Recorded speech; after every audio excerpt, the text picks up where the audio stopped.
Quem foi Teófilo? Quando nós olhamos o Novo Testamento, nós temos inúmeros livros e inúmeros autores, mas hoje aqui nós vamos destacar Lucas.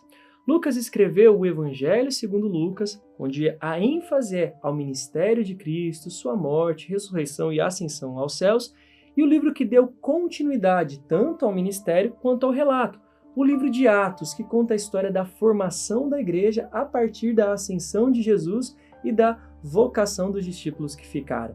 Então nós temos aqui dois livros extremamente importantes que abrangem desde o nascimento de Cristo, da sua profecia, até a conclusão de sua vida e, por conseguinte, o envio dos apóstolos como missionários, no caso de Paulo, que vai ter uma ênfase muito grande no segundo livro. Mas por que eu estou dizendo isso daí para você? Nós temos um destinatário muito claro nesses dois livros de Lucas, um indivíduo chamado Teófilo. E afinal, quem foi Teófilo?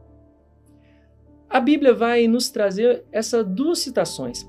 Teófilo como destinatário tanto do Evangelho, como destinatário tanto do livro de Atos. E aí você pode imaginar, um indivíduo que recebeu duas cartas de Lucas, um homem influente naquele contexto, que vinha acompanhando Paulo em suas viagens missionárias, era um médico, um estudioso, que, como vai mostrar o início do seu evangelho, se preocupou em compilar um relato digno de confiança de Jesus Cristo. Quer dizer, Lucas não encontrou poucas cartas, não entrevistou poucas pessoas e entregou algo para um amigo aleatório, mas sim para um indivíduo extremamente importante para o seu contexto.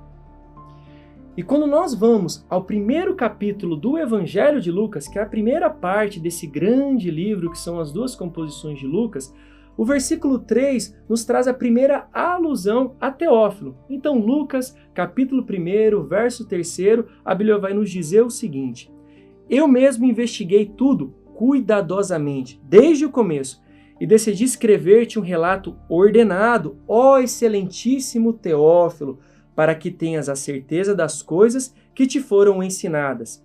Então nós conseguimos supor nesse contexto que Lucas já tinha uma proximidade com Teófilo, ao ponto de tentar comprovar para ele, por meio de um relato ordenado, digno de confiança, tudo aquilo que ele foi informado. Então nós temos a primeira suposição que Teófilo foi um indivíduo que era conhecido, que era comum, que era influente no contexto que Lucas mesmo estava inserido.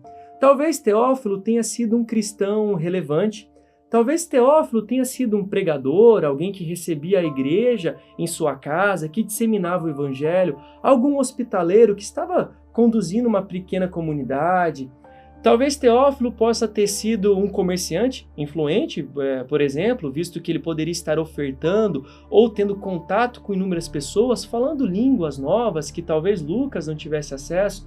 Teófilo pode ter sido também um senhor de escravos, que para aquele contexto representava um indivíduo empreendedor, um indivíduo com posses, outro tipo de indivíduo influente.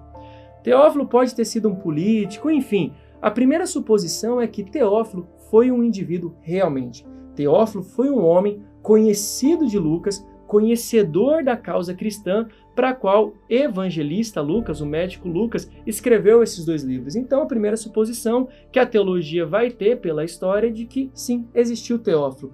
Mas o que eu quero te chamar a atenção, e talvez te ajudar a se responsabilizar, é que talvez, possivelmente, há uma grande probabilidade que Teófilo nunca tenha existido.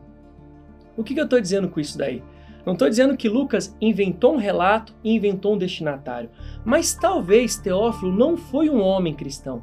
Talvez Teófilo possa ter sido um tipo de pessoa, Teófilo pode ter sido uma pessoa como eu e você somos, porque quando nós olhamos para o nome Teófilo, no grego nós temos a junção de duas palavras, Theos, que significa Deus, e Filos, que tem a ver com um amor de amizade, um amor fraternal, de uma maneira ou outra nós podemos traduzir como amigo.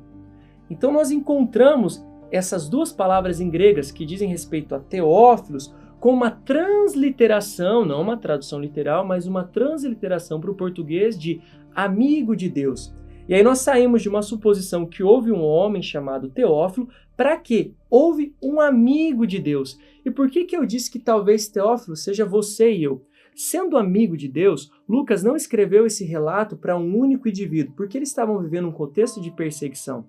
Se alguém interceptasse essa carta, talvez o Teófilo, homem, poderia ter sido preso, julgado, condenado, como você vê que acontecia com Paulo no livro de Atos. Se Teófilo foi uma carta generalista, onde Lucas usou uma figura de linguagem, um código, para que a igreja pudesse receber essas cartas, receber esses livros e disseminar, Teófilo tem a ver então com cada cristão. Teófilo é um membro da igreja, é um indivíduo qualquer que tem nome próprio, mas é conhecido como amigo de Deus. E por isso que eu digo que talvez você e eu, nessa interpretação, sejamos Teófilos. Essas cartas, esse evangelho e esse livro de Atos foram direcionados a nós. E nessa tentativa de usar uma figura de linguagem, um código, Lucas fez com que os seus livros fossem divulgados por inúmeras igrejas. Já que ele não estava escrevendo para um indivíduo específico, numa igreja específica, numa cidade específica.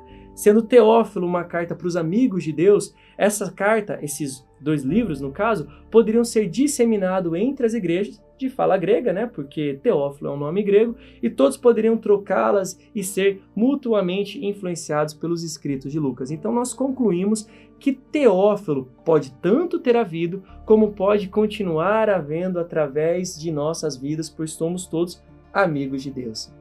Se você gostou desse conteúdo, você precisa compartilhar com um amigo que precisa aprender um pouquinho mais da história, um pouquinho mais do contexto que estava envolvendo o livro de Atos e aprender que também ele é um amigo de Deus e ele precisa conhecer profundamente a história bíblica. Então compartilhe esse vídeo e não nos deixe de seguir para ter mais informações sobre história e sobre a própria Bíblia. Deus abençoe.